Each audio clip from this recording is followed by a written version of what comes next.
Merhabalar, kanalıma hoş geldiniz sevgili dostlar. Bu videoda sizlerin çok istediği kapşonlu altıgen hırkayı birlikte öreceğiz.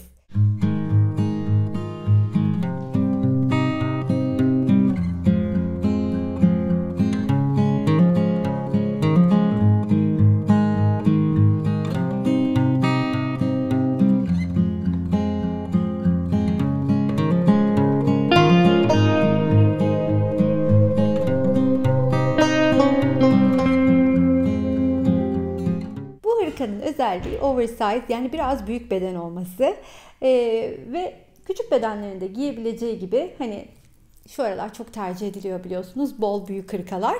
Tabii ki daha küçük örmek isteyenlere de fikirlerini vereceğim. Daha büyük örmek isteyenlere de fikirlerini vermeye çalışacağım. Ama iplerin kuşaklarını açmadan evvel, olur ya belki aynı renkleri kullanmak isterseniz diye markalarıyla birlikte kodlarını size vermek istedim. Alize Cotton Gold'un kahverengi 493, yine Alize Cotton Gold'un böyle açık bir şeftali tonu gibi 393. Alize Cotton Gold'la devam ediyorum. Yağ yeşili diyebiliriz, 193. 3'ü Alize Cotton Gold, diğer 4'ü Kartopu Cotton Love'ın. Şöyle başlıyorum hemen. K1834, K837, K040 ve K317 kullanacağım ipler. Yani 7 tane renk kullanmayı planlıyorum. Videoya kısa bir ara. Size katıl butonundan söz etmek istiyorum. 3 ayrı seçeneği mevcut. Şayet arzu ederseniz kendinize uygun olanı seçip bana destek olabilirsiniz. Bu iplerle beraber de 2 tane tığ çalışmak istiyorum bu hırkada. 3.25 milim ile başlayıp 3.75 milim ile devam edeceğiz. Öyleyse beraberce hırkamızın yapımına geçebiliriz. Hırkamız 2 büyük parça halinde birleşecek. Bu parçalardan her ikisi de 27 sıra olarak örülecek. 27. sıraya geldiğimizde 5 kenarını örüp bir kenarını örmeden açıkta bırakıp o kenarla işlemimizi beraberce yapacağız. Ama 27. sıraya kadar nasıl yol alıp nasıl ilerleyeceğiz size göstermek istiyorum. İlk olarak şöyle göbekten başlayacağım. Yine 4 sıra gibi başlarım. Göbekte kullanacağım tığ numaram 3.25 olacak. 1, 2, 3 sırayı 3.25 ile öreceğim. Daha sonra büyük tığıma 3.75'e gireceğim. Siz bunu 3-3,5 gibi de yapabilirsiniz. 3,5-4 gibi de yapabilirsiniz. Hiç fark etmez. Elinize ve ipinize göre uydurmanızı tavsiye ederim. Öyleyse beraberce başlayalım orta kısmına. Sihirli halka içine başlayacağım. Parmağıma doladığım ipimin içine tığımı geçirip ilmeğimi çıkartıyorum. Daha sonra bir zincir çekip yükselip etrafında döndürüyorum ve arkasından da dolandırıp ilk yalancı trabzanımı örüyorum. 3.25 milim tığa geçtim. Tekrar hatırlatmak isterim. Bu arada hemen yanına bir ikili trabzanımı örüp 2 zincir çekiyorum. Tekrardan yanına yan yana 2 tane ikili trabzan örüyorum. Daireyi parmağımdan çıkardım. Biraz küçülttüm. 2 zincir, 2 tane ikili trabzan yan yana. 2 zincir, 2 ikili trabzan. Bunu şöyle göstereyim. 6 tane yapacağız.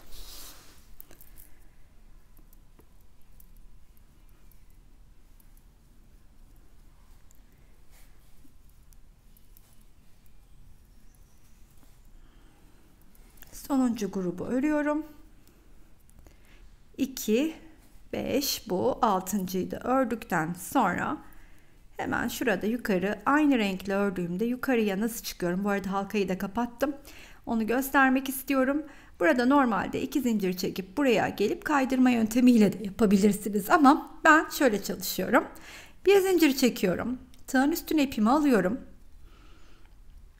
Daha sonra burada ilk örmüş olduğum trabzanın tepesine batıp şu arkadaki ipi de tığın üstüne koyuyorum. Şöyle. Sonra ilmeği aradan çıkartıyorum.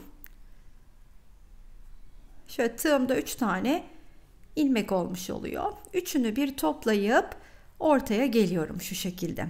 Daha sonra yine bir zincir çekip yükselip etrafında döndürüyorum. Arkasından ipi yine dolandırıp yine sahte yalancı bir trabzan yapıyorum. Ben zincir kullanmıyorum. Beni uzun süredir takip eden dostlar bilir. Şimdi bu ipi de tığın üstüne aldım. Yukarı çekmiştim ya. Onu da örerek gizleyeceğim.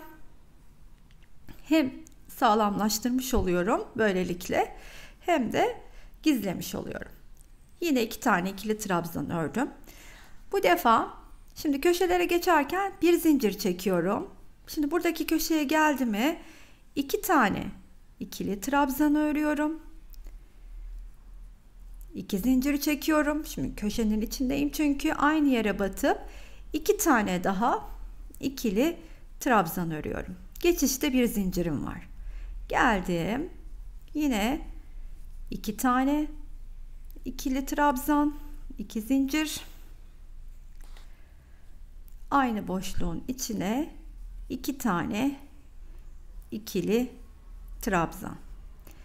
Geçişte bir zincir. Köşeye geldi mi 2 tane ikili trabzan, 2 zincir. Yine 2 tane ikili trabzan. Geçerken bir. Şimdi başladığım yere kadar bu şekilde doldurup geliyorum. Son boşluğu doldurdum. Burada bir tane yükseldiğimde ikili grubu örmüştüm. Oranın diğer ikili grubunu öreceğim. Oraya geçmeden evvel bir zincirimi çektim. Boşluğa geldim. Diğer 2 tane ikili trabzanımı örüyorum. Yine aynı renkle devam edeceğim ve bir üste çıkmak istediğim için bir zincir çekiyorum. Sonra tığın üstüne ipimi alıyorum ve ilk ördüğüm trabzanın tepesine batıp kaydırarak çıkıyorum yine. Hepsini bir toplayıp yükseldim, etrafında döndürdüm. Artık 3. sıradan itibaren trabzan gruplarım ikili değil üçlü. Normal orijinaline dönmüş olduk. Şimdi bir zincir çektim, ortaya geldim. Aralarda bir zincir, köşelerde 2 zincir mantığıyla devam edeceğim. Şimdi gene bir zincir, yine köşeye geldim. Köşede 3 tane ikili trabzanımı örüyorum. 2 zincir çekiyorum. Ve aynı köşenin içine diğer grubumu örüyorum. Daha sonra bir zincir çekiyorum. Aradayım. 3 tane ikili trabzan. Bir zincir. Köşeye geldim. 1 2 3 2 zincir. Köşede olduğum için diğer üçlü grubu örüyorum ikili trabzanlarımla. Mantık bu. Köşelerde ikili halinde üçlü gruplar, arada 2 zincir, diğerlerinde bir zincirle de bu sırayı tamamlıyorum. Sonuna kadar geldim. Buradaki köşenin diğer üçlüsünü de ördüm. Şimdi bir yukarıya çıkıyorum, hemen bir zincir çekip aynı renkle devam ettiğim için hemen şöyle bir zincir çekerek yukarıya çıkıyorum. Yalancı trabzanımı yine örüyorum ama artık o tığı bırakıp 3.75'e artık bu sıradan itibaren 4. sıramdan itibaren 3.75'e geçiyorum. Yanına 2 tane ikili trabzanımı örüyorum. Bir zincir çekiyorum. Boşlukların içine 3 tane ikili trabzan, arada bir zincir, tekrardan 3 tane ikili trabzan, bir zincir,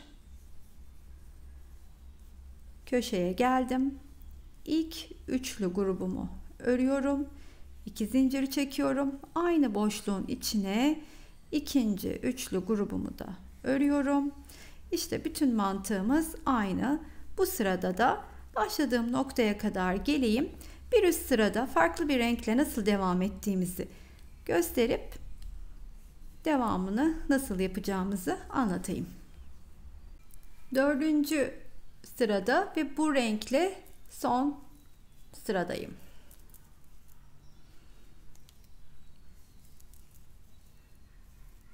İki zincirimi çektim. İlk ördüğüm trabzanın tepesine batıp kaydırma yöntemiyle çıktım. Şöyle güzelce de bir kilitledikten sonra ipimi kesiyorum. Şimdi bu ipi arkaya alıp gizleyeceğim ama ben asıl size yeni renkle nasıl başlayacağımızı göstermek istiyorum. Onun için de ikili köşelerden birini seçeceğim. İlmeğimi çıkarttıktan sonra hemen o ikili köşelerden birisine tığın üstüne ipimi de alıp batacağım. Daha sonra bir trabzan örüyorum. Şunu öne alayım. Bu şekilde. Sonrasında da tığın üstüne ipi alarak gizleyerek devam ediyorum. İkinci trabzan. Üçüncü trabzanı da ördüm. Yine arada bir zincir. Aralardaki boşluklara bir adet ikili trabzanlarla üçlü grubumu örüp arada bir zincirimi çekiyorum. Köşeye kadar yine aynı mantıkla devam ediyorum. Aslında bundan sonra tüm parçamız boyunca hep aynı mantığı ilerleteceğim. Yeni rengi geçişte bu sarıda yaptığım gibi aynı renkle devam ederken de aşağıda bejlerde yaptığım gibi yukarı çıkacağım. Bakın köşede 2 tane zincirim. Devam ediyorum. Şimdi bunu 27. sıraya kadar, yani 27 sıra olana kadar öreceğim. 27 sıra olduğunda ise tekrardan altını çiziyorum. Bir kenarını örmeden, bakın son rengim 5. 5 kenarını ördüm. 6. kenarı bıraktım ve geldim. 2 parçayı da bu şekilde yapıp gelelim. Sonrasında parçalara formunu verelim. Parçayı 27 sıra olarak 5 kenarını ördüm ve geldim. Son bir kenarı, 6. kenarı açık kaldı. 6. kenarı örerken artık parçayı da formunu vermeye başlamış olacağım. Bunun için hemen dediğim gibi oluşturduğum parçayı size göstermek istiyorum. İlk ördüğüm parçayı birleştirdim. Şöyle kolunun formunu da verdim. Yakadaki açıklığı şimdi size göstereceğim. Biz tam olarak şu kenardayız. Öyle düşünün ama bu kenarı örmedik. Örerken arka tarafla birleşerek hem kolu hem de bedeni oluşturacağız. Son kenar, kalan kenarı köşeyle birlikte 1, 2, 3, 4, 5 kutucuk örüp artık üstle birleşmeye başlayacağım. Şimdi şu tamamladığım parçayı koyayım. Bunu hemen katlayalım. Şöyle yanındaki değil, bakın katlarken yanındaki kenar değil, onun yanındaki kenarın üstüne koyarak formunu veriyoruz. Örmediğim kenarın yanındaki değil, üstündeki, onun yanındakiyle birleşiyorum. Şöyle görebileceğiniz şekilde de koyayım. Bakın formunu da böylelikle nasıl vermiş oldum görün istedim. Şimdi karşıyla birleşeceğiz. İlk olarak şu kenardan başlayayım. Şimdi bu köşeyi ördüğüm üçlü grubu da sayarak bu benim 1 diye sayıyorum. Yanına 4 tane daha öreceğim. Arada bir zincirim vardı biliyorsunuz.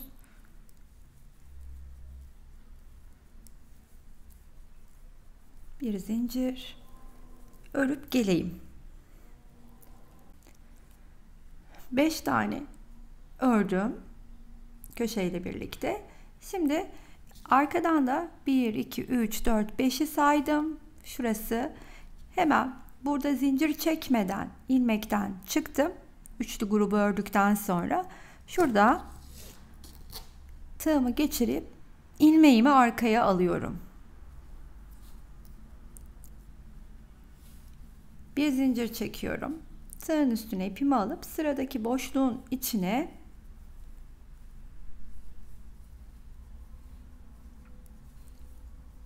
üç tane ikili trabzanımı örüyorum. Tığdan çıkıp arkadan batıyorum. Boşluğun içinden ipimi geçirerek üst iki kenarı da son kenarı örerken birleştirmiş oluyorum. Çıktım tığdan, arkadan battım, ipi aldım. Kol ağzına kadar bu şekilde devam edip geliyorum. Kol ağzına kadar ilerleyip geldim. Şimdi köşede, bu kol ağzındaki köşede bir üçlü vardı. Diğer ikinci üçlü grubu örüyorum.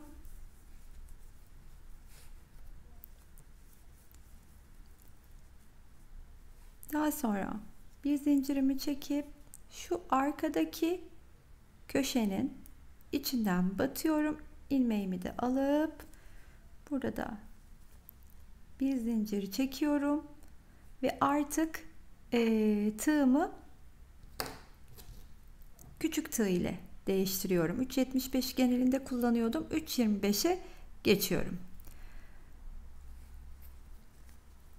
Şöyle ki tığın üstüne ipimi alıp aradan ilmeği geçiriyorum ve burada ortada kalacak şekilde, bu köşede ortada kalacak şekilde bir ikili trabzan örüyorum. Şöyle. Daha sonra hiç zincir çekmeden bu boşluğa geliyorum. 3 tane ikili trabzan örüyorum. Bu sırayı bu şekilde geçeceğim. Arada zincir yok artık. Çünkü bir miktarda olsa bileği toplamaya başladım. Zincir, tığımı küçülttüm. Aradaki zinciri kaldırdım. Başladığım yere kadar bütün boşlukların içine 3 tane ikili trabzan örüp geleyim. Başladığım yere kadar geldim. Şurada ortada kalarak şu trabzanı örerek başlamıştım. Şimdi bunu bir bacak olarak düşünün. Yanına 2 tane daha öreceğim. Bunun için şu köşeye batıyorum. Bir tane ikili trabzan örüyorum. Sonra ikisinin kesiştiği yeri buluyorum. Oraya bir tane ikili trabzan örüyorum. Daha sonra da bu trabzanın, bu ilk yükseldiğim trabzanın tepesine batıp arasından kaydırarak geçiyorum. Şimdi buradan itibaren artık kol ağzını toparlamaya başlayacağım. Şimdi altını çizmem gereken bir şey var ki şu kısmı ben bileğe tam oturtmak istedim. Yani bileğime tam otursun, balon gibi şişsin, dar olsun istedim. Belki bileğime biraz girip çıkarken zorlanıyor elimden ama bileğimde tam duruyor. Şimdi bu kadar sıkılık istemeyen dostlar benim yaptığımın bir değişini yapacak. Ne yapmaları gerektiğini söyleyeceğim. Ben böyle olması için keserken iki kere 2 tane ile bir kere 3 kere 3 tane ile 2 kere 2 tane ile bir kere 3 tane ile, yani şöyle yaptım bakınız. Benim yaptığım budur. Şimdi 1 2 ve 3 çıktım. Hepsini bir topladım. Daha sonra 2 kere 1 2 2 de kestim. Tekrardan 1 2 2 de kestim. 2 kere 2 bir kere 3. Şimdi sırada 3 var. 1 2 ve 3. Tekrardan 1 2 2 kere 2 kere. Daha bileğe rahat otursun, daha iri yapılı hanımefendiler için benim yaptığım gibi değil de şöyle yapmanızı öneriyorum. Hep 2 kere de kesin. Yani 3 tane toplamayın hiç benim gibi. Ama ince bilekli, daha zayıf olanlar, benim gibi bileğini oturtmak isteyenler mutlaka bu yöntemi kullansın. Yani bir tane 3 kere de topluyoruz. 2 tane 2 kere de. Bu şekilde bileği toparlayacağım. Sonuna kadar gösterdiğim şekilde geldim. Sonra burada ilk topladığım üçlü grubun içine kaydırarak geliyorum ve bir zincir çekip yükselip etrafında döndürdükten sonra ilmeğimi arkadan şöyle dolandırıp bir yalancı trabzanımı örüyorum. Daha sonra her bir boşluğun içindeki onlar kendini çok bariz gösteriyor. Batarak ikili trabzanlarımı örüyorum.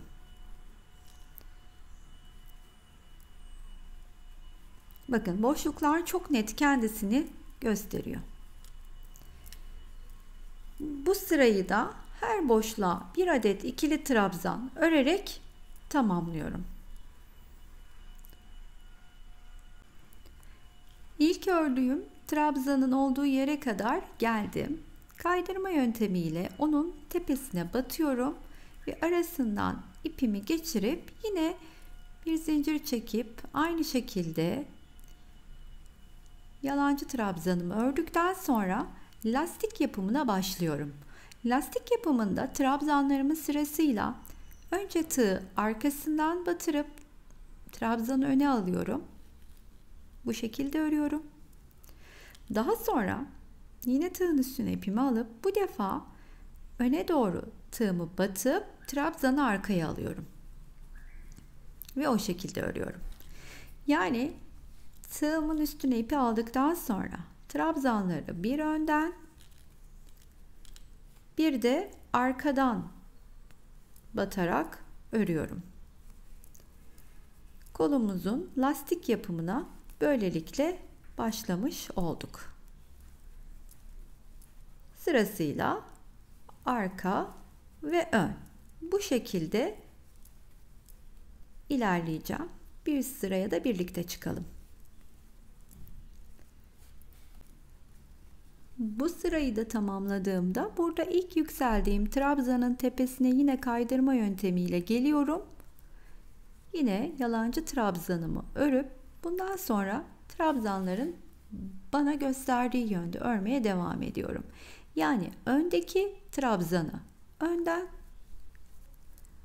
arkadaki trabzanı arkadan. Ben bu kolu bu şekilde örerek 10 sırada tamamladım. Siz daha uzun ya da daha kısa tabii ki kendi zevkinize göre ayarlayabilirsiniz.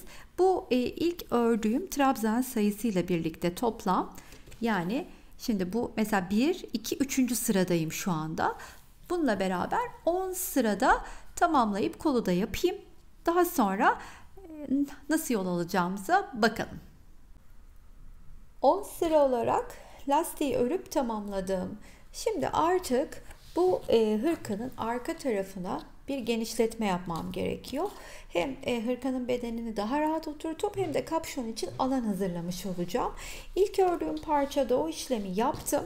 Çok basit. Arkada kenarı, arka kenarı şöyle göstereyim size. Arka kenarı 3 sıra şu şekilde geçtim. Şöyle gösterirsem daha da net belli olur belki. Bakın. Burada normal ön tarafı arkada, bu beji ördükten sonra şu ilk 5 sırasından sonra 1, 2, 3 sıra daha ördüm. Genişletmeyi yaptım. Yani ilk parçayı arkada 3 sıra örüp bırakıp ikinciyi örerken de 2 sırayı normal öreceğiz. Üçüncüyü örerken diğer parçayla birleşeceğiz. Böylelikle bedeni oluşturmuş olacağız. Arkayı nasıl örmeye başlıyoruz hemen görelim. Bu arada kolu ördüğüm tığ 3.25'ti. Hemen onu kenara alıyorum. 3.75'e geri döndüm. Arkasını tamamladığım parçayı böyle arkası dönük hani birleştireceğim konumuna göre yerleştirdim. Şimdi bunu da onunla aynı olması açısından kolunun, yani kol kısmının yukarıda olacak şekilde önüme alıyorum. Böyle birleştirilmiş hali gibi düşünün. Nereden başlamam gerektiğini böylelikle görüyorum. Yani parçaya örmeye nasıl başlayacağım? İşte atıyorum, şimdi kol kısmını, şu arkasını örmüştüm, tamamlamıştım. Önümde olduğu gibi duruyor. Bunu da ona birleştireceğime göre bakın, kol kısmı arkada, arka kısmı bu olacak, üstte. Bu parçayı bununla birleştireceğimi düşünün.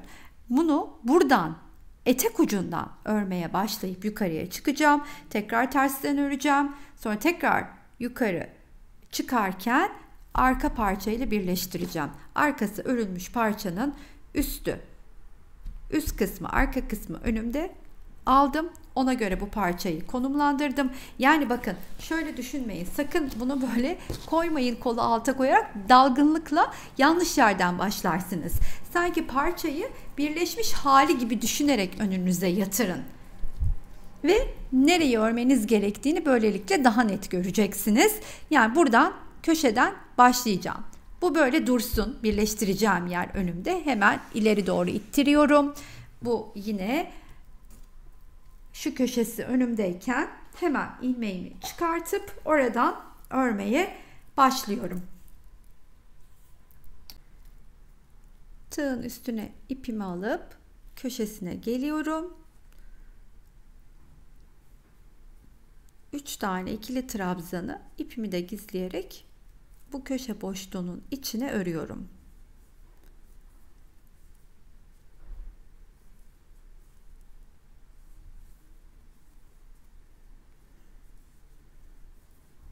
Arada bir zincir,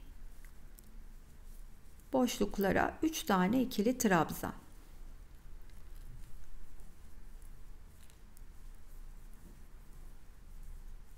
Bir zincir, 3 tane ikili trabzan.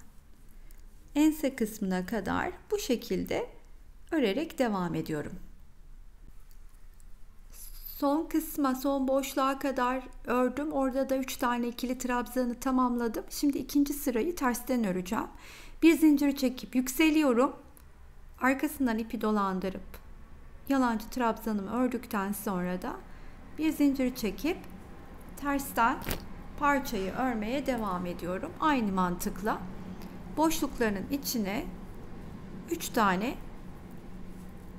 ikili trabzan, aralarda bir zincir, boşluklara 3 tane ikili trabzan. Diğer uca kadar da bu mantıkla devam ediyorum. Arada bir zincirle.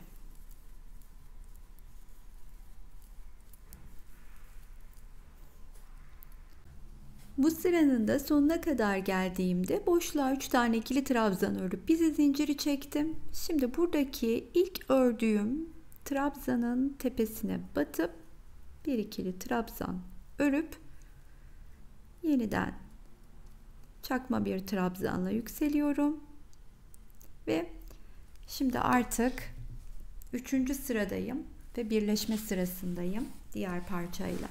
Şimdi tersini döndürdüm. Çakma trabzanımı ördükten sonra hemen diğer parçayı da bakın karşılıklı aynılar aldım. Artık birleşerek örmeye devam edeceğim. Onun için ikisini karşılıklı olarak önüme yatırıyorum. Buradaki ilk trabzanımı ördükten sonra burada ilk örmüş olduğum trabzanın arkadan içine batarak biraz yaklaşalım. Buradaki ilmeğimi geçiriyorum ve böylelikle birleşmeye başlamış olacağım. Tığın üstüne ipimi aldıktan sonra buraya, bu boşluğa 2 tane daha ikili trabzan ördüğümde burayı 3'e tamamlamış oldum. Zincir çekmiyorum artık. Karşılıklı boşluklara denk gelen boşlukların içinden tığımı batırıp ilmeğimi geçirip burada bir zincirim var. Tekrardan bu boşluğa geliyorum. 3 tane ikili trabzanımı örüyorum. Tığdan çıkıyorum. Karşısındaki denk gelen boşluğun içinden batıp ilmeğimi çıkartıp bir zincir çekiyorum. Boşluğa geldim. 3 tane ikili trabzanımı ördüm. Tığdan çıktım. Karşısındaki boşluğa battım. İlmeğimi çıkartıp bir zincir çektim ve sıradaki boşluğa. İşte böylelikle en üste kadar birleşerek devam edeceğim. Bu şekilde. Buraya sonuna kadar geldim. Şimdi şuraya 2 tane ikili trabzanımı ilk olarak örüyorum boşluğa. Daha sonra şuradaki trabzanın içine batıyorum. Tığım kalın olduğu için biraz zor oluyor. Şöyle yapalım hemen. Böyle bu gibi durumlarda daha bir ince tığa geçip daha rahat batıyorum. Çıkarttıktan sonra şöyle tığımı yeniden değiştirdim.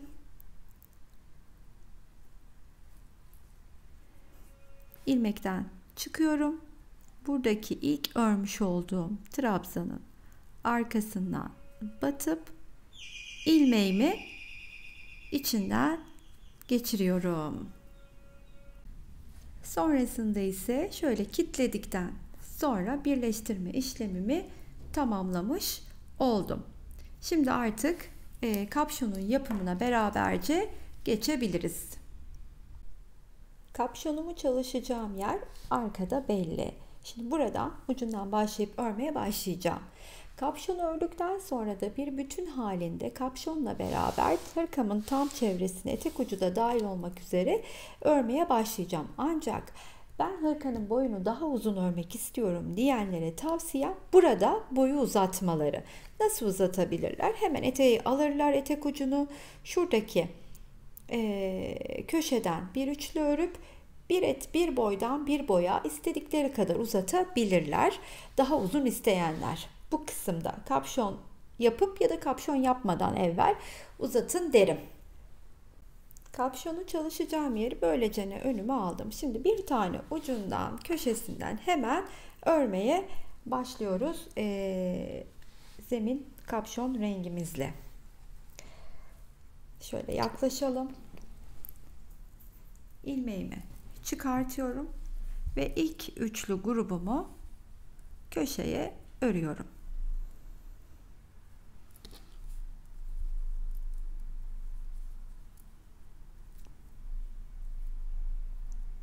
Kaç sıra öreceğimi tamamlarken, devam ederken netleyeceğim. Hani keyfime göre, beğenime göre üstüme deneyeceğim. Hoşuma gittiği böyle dökümde bırakacağım. Siz de kendi zevkinize göre kapşonun kaç sırada öreceğinizi tamamlayabilirsiniz. Ben kendiminkini bitirdiğimde size söyleyeceğim. Şimdi bir zincir çektim. Tekrardan bu boşluğa geldim. 3 tane ikili trabzanımı örüyorum. Tekrardan bir zincir çektim. Yine boşluğa geldim.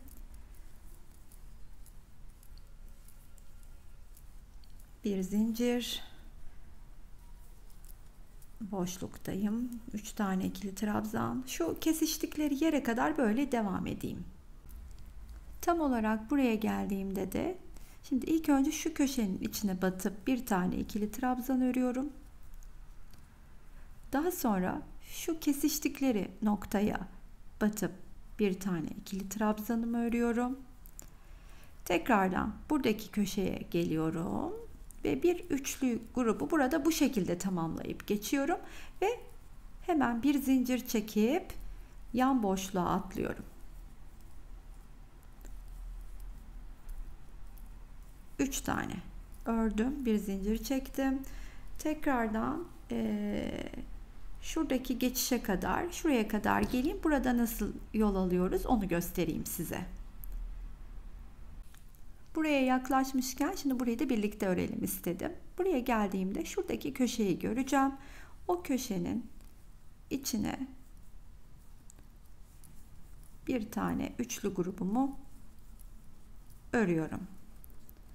Sonra tekrardan bir zincir çekip buradaki boşluğa gelip bir üçlü grupta oraya örüyorum.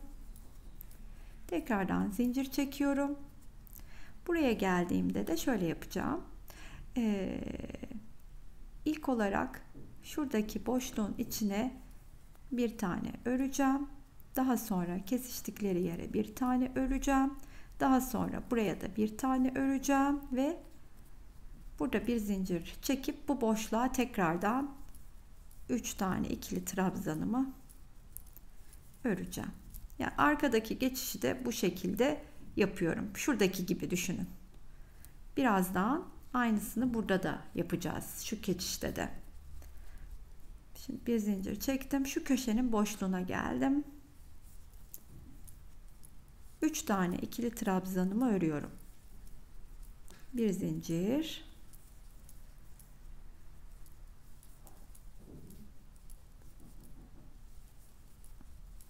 Tekrardan bir zincir. Şuraya kadar geleyim.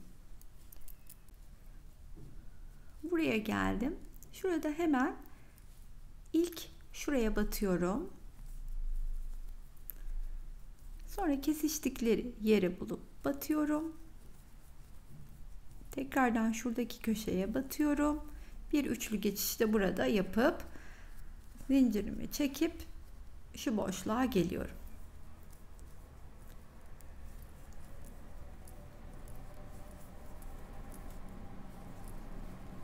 Şu köşeye kadar, sonuna kadar geleyim.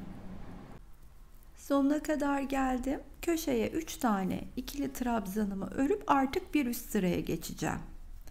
Ben kapşonu tek renkle örüyorum. Siz dilerseniz her sıra renk de değiştirebilir. Rengarenk de örebilirsiniz. O tamamen sizin zevkinize bağlı. Ben tek renkle devam edeceğim. Bir zincir çekip yükseldim. Etrafında döndürdüm. Arkasından geçirdim. Yalancı trabzan örüp bir zincir çektikten sonra da artık tersten örmeye başlıyorum. Ne yapıyorum? Bu şekilde geldim. Buradaki boşluğun içine 3 tane ikili trabzanımı ördüm. Arada bir zincirim devam ediyor. Şimdi artık buradan sonrası çok kolay. Hiçbir fark yok. Her boşluğun içine 3 tane ikili trabzan örüp burada bu sırada finali sonu nasıl yapacağım? Bir üste nasıl çıkacağım? Size göstermek istiyorum. Bir üste de çıkışı gösterdikten sonra dilediğimiz uzunlukta hoşumuza giden uzunluğa kadar öreceğiz. Ben tamamladığımda size kaç sıra ördüğümü söyleyeceğim. Şuraya geldim. Bakın batacağım yerleri belli. Boşluklara batıyorum. Şu ara geçişte birlikte görelim. Geldim. Buraya battım. 3 tane ikili trabzanımı örüyorum. Bir zincirimi çektim. Tekrardan bu üçlüyü atladım. Buraya geldim. Böylelikle devam ediyorum.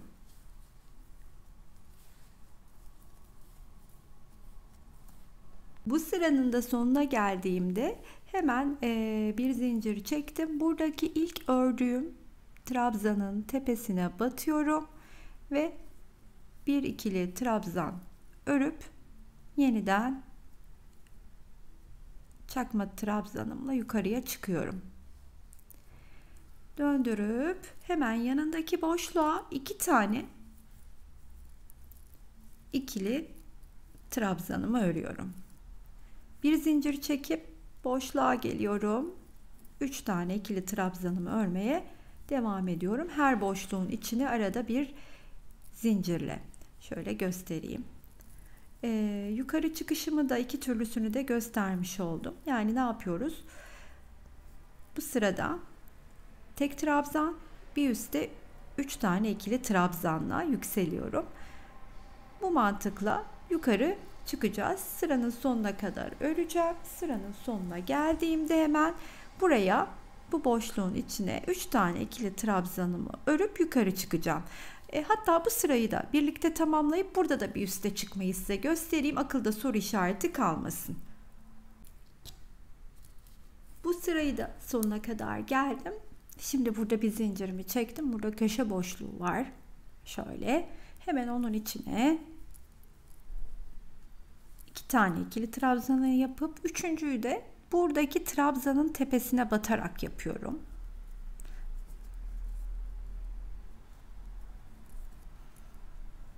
Daha sonra yine bir zincir çekip yalancı trabzanla yükseliyorum.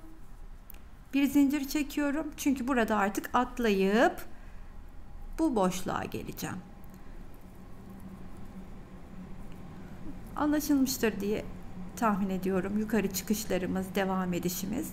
İşte bu şekilde tamamlayıp geleyim. Kapşona beraberce formunu verelim.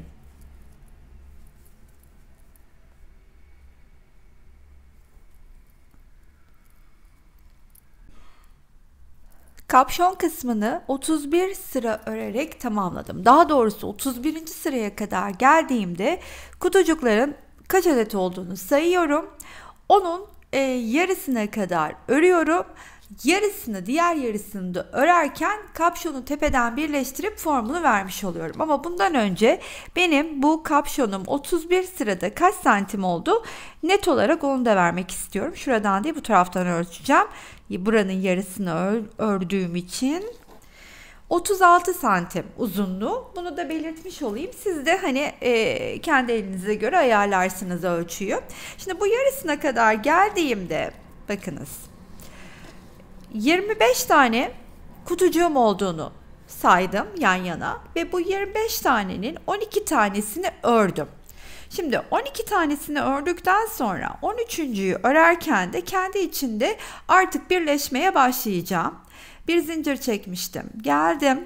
Bu benim 13. kutucuğum.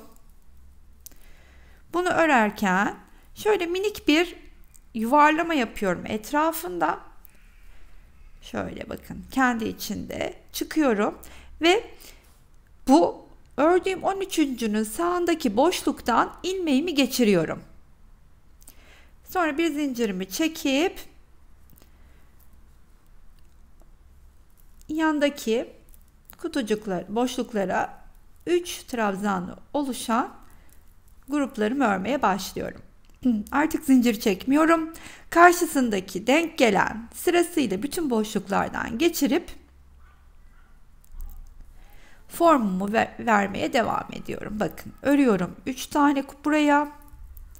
Hemen yarısına kadar ördüğüm karşı taraftaki karşılığının içinden batıp çıkartıyorum. Bir zincir çektikten sonra yeniden sıranın sonuna kadar bu şekilde devam ediyorum.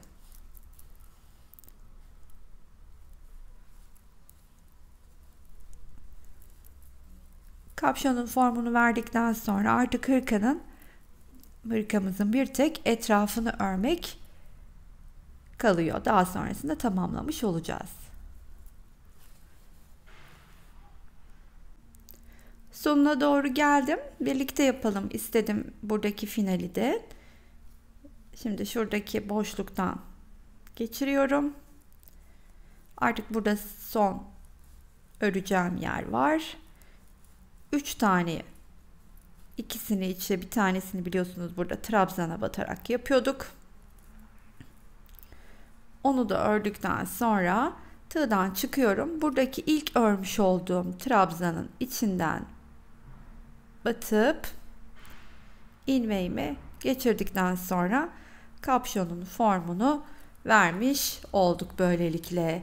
Şimdi hiç burada durmadan, ipimi koparmadan hırkanın etrafını örmeye başlıyorum. İlk olarak bulunduğum yere bir çakma trabzanla başlayıp daha sonra boşlukların hem trabzanın içine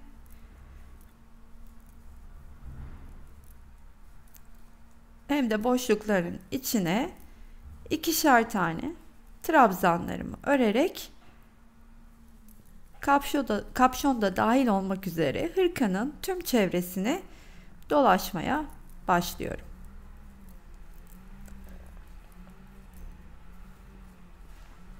Aradaki bir kasma, germe veya marullanma olduğunu hissederseniz, mesela bu düzenli olarak örmek durumunda değilsiniz. Trabzanlarınızın düzgün görünmesi açısından, mesela atıyorum, şimdi ben burada bir boşluk kaldığını hissediyorsam eğer, buradaki gelip trabzanın başına da batabilirim. Çünkü belli bir sayıya istinaden devam etmiyorum. Hani illaki bir sayı tutturacağım diye bir şey yok. Önemli olan şöyle tuttuğumuzda görüntünün güzel görünmesi, marullanma ve kasma olmaması. Ona göre de batacağınız noktaları belirleyebilirsiniz. Bu kapşonun etrafının ilk turunda bu. Zaten ikinci sırada batacağımız yerler kendini gösterecek. Ben böylelikle devam edeyim. Şuradaki geçişten itibaren nasıl yaptığımı da göstereyim.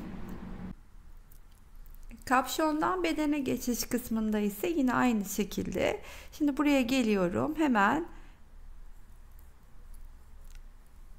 geldim. Geçiş yaptım. Mesela bakın şimdi şuradaki boşluk hoşuma gitmedi. Daha düzgün durması açısından oraya da batıp geçiş yerine bir ikili trabzan örüyorum. Daha sonra buradaki trabzanın tepesine gelip batıyorum. Artık trabzanların tepesine bir adet ikili trabzan örerken başladığım noktaya kadar şuradaki boşlukların içine de bir adet ikili trabzan örüyorum. Bir zincir çektiğim boşluklar vardı ya, onların içine, bakın ortalara örüp devam ediyorum. Etek ucuna geldiğimizde de geçişi sizlere göstereyim.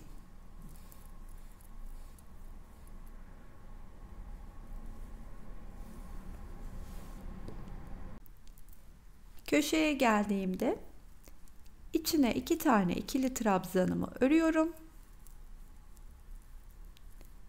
2 tane zincirimi çekip yeniden 2 tane ikili trabzanı örüp trabzanların üstüne örmeye devam ediyorum. Ve tabii ki aradaki zincir boşluğuna.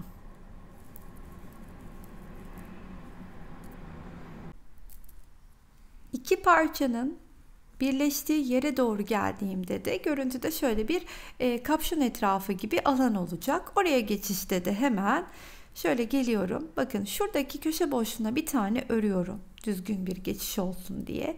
Sonra buradaki trabzanın içine 2 tane örüyorum. İkili trabzan. Sonra yeniden geçiş yaparken şuradaki trabzanın boşluğuna da batıyorum. Buraya 2 tane ikili trabzanımı örüyorum.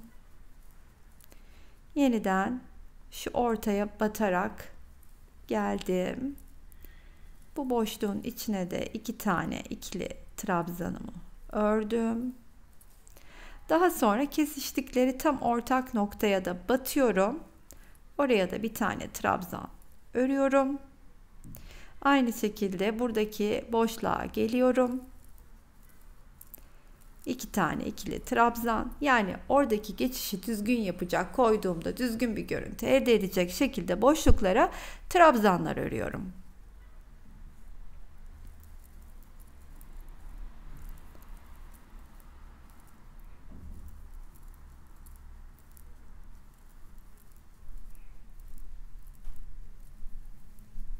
Şimdi şuradaki köşeye de yaptıktan sonra yeniden trabzanların tepesine batarak örmeye devam ediyorum.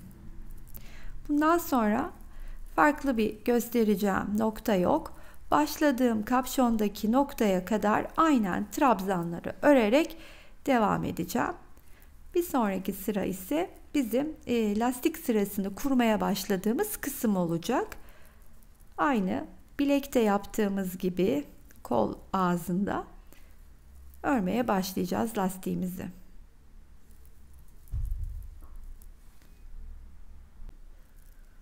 Kapşondaki başladığım noktaya geldim.